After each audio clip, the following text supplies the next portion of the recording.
Bonjour et bienvenue à la critique exigeante pour cette review presque obligatoire du dernier épisode Attack on Titan. C'est pas vraiment un épisode en tant que tel, donc c'est finalement fini Attack on Titan. La dernière saison, partie 1, partie 2, partie 3, et finalement les derniers chapitres, partie 1, partie 2. Donc finalement c'est vraiment terminé. Je vais peut-être juger les deux derniers chapitres en tant que tel, mais surtout le dernier qui est sorti, parce que c'est là où on était vraiment intrigué. Est-ce qu'il y aura des changements? Donc, il y a vraiment...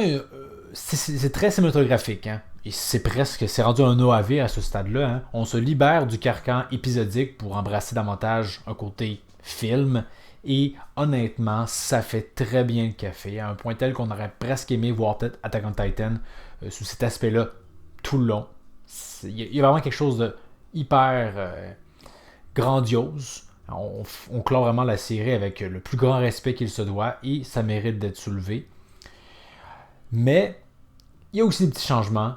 Globalement, par contre, c'est le même scénario. Il y a des micro-changements qui, oui, pour la plupart, sont des améliorations, mais rien de vraiment fou.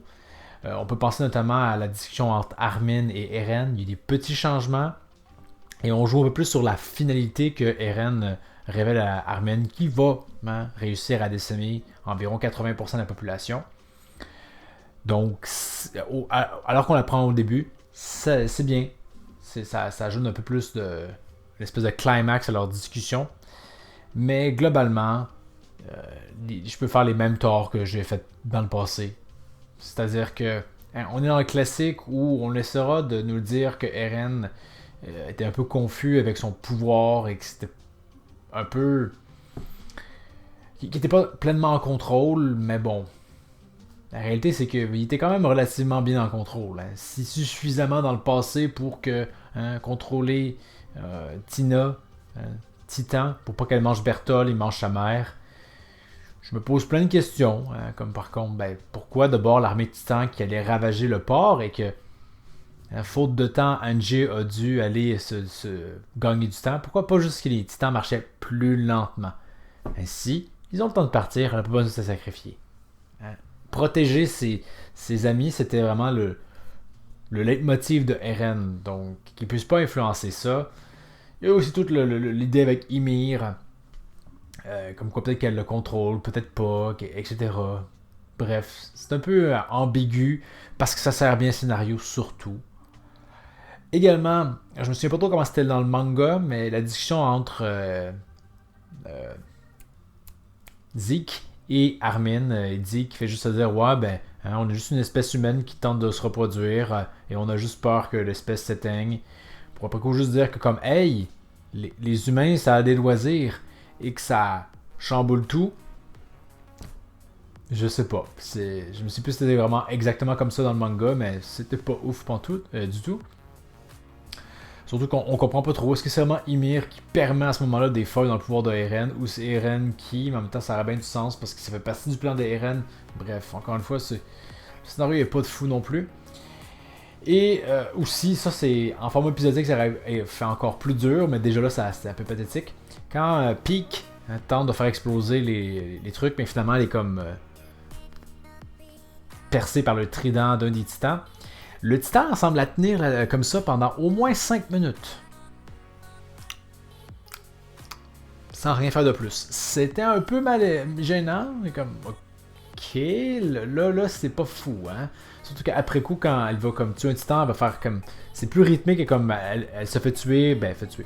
Le titan se fait comme décimer, elle revient. C'est très rythmé, alors que là, juste comme pendant 5 minutes, il la tient sans rien foutre. C'était un peu gênant. Dans le manga, forcément, je pense que ça a paru mieux parce qu'on sait jamais. Il y a moins le sentiment d'attente qu'on ressent plus en animé, un peu comme les 5 minutes de Namek. En épisode, ça aurait été drôle. Probablement que un épisode plus tard, on revient à elle qui n'a rien qu'à bouger. Il y avait ça que genre, là-dessus, carton jaune vraiment que j'aurais donné à la série. Et autrement, il n'y a pas grand chose à rajouter. C'est assez fidèle au manga. Des micro-ajouts ici et là. Ils sont tellement subtils à mon avis que si on n'a pas lu le manga récemment, globalement ça change. C'est juste qu'on a peut-être un peu plus spoilé le produit final, mais je l'aurais dit, si vous n'avez pas vraiment trippé sur la fin de Attack on Titan, l'anime ne prend pas plus de risque de faire quelque chose de radicalement différent. C'est la même fin qui, à mon avis, est problématique parce que, encore une fois, le futur qui vient, ça, on a les mêmes clichés temporels qui sont vieux depuis 40 ans et qu'on a marre de les revoir. Et qu'après coup, quand on vantait Isayama comme étant un très grand scénariste, il y a ça. Il y a aussi le fait que, je viens de le rappeler, au début, est-ce que le titan colossal en apparaissant est littéralement l'équivalent d'une bombe atomique? Non. Il apparaît et c'est son apparition qui va défaire le mur. Alors qu'avec ce qu'on a plus tard, à la fin de la série, en apparaissant, il aurait littéralement explosé le mur au complet. Là. Donc, oui, Isayama, il a réussi à prévoir les trucs vraiment longuement à l'avance. C'est foutrement bien foutu, son affaire. Écoute, ça pourrait être mieux, Donc, ceci conclurait mon avis sur Attack on Titan, cette finalité. Ça vaut le détour, c'est vraiment bien foutu. Petite anecdote, ma conjointe voulait écouter quelque chose d'autre. Elle était partie faire quelque chose. J'ai commencé l'épisode, puis elle s'est dit « Hey! » Mais finalement, elle était scotchée. Et on a écouté jusqu'au bout. Donc, il n'y a rien par rapport au niveau technique. Ça en jette vraiment à voir Levi se déplacer dans l'air. C'est juste, niveau technique, parfois il y a des moments où c'est un peu moins beau, mais globalement, ça en jette vraiment. Je vous dis qu'il y a comme une dimension cinématographique incroyable. Mais le scénario est toujours malheureusement ce qu'il est, c'est-à-dire une fin un peu amère, où au final, l'idée d'avoir le contrôle du passé et du futur, à quoi bon? Qu'est-ce que ça apporte? À part des problèmes. Et aussi, il y a tout le délire des titans bestiaux qui interviennent pour aider, mais juste ceux qu'on connaît. Je sais pas, on dirait que c'est le pouvoir de l'amour et de l'amitié. Encore une fois, dans une œuvre comme Attack on Titan, je suis pas pleinement sûr.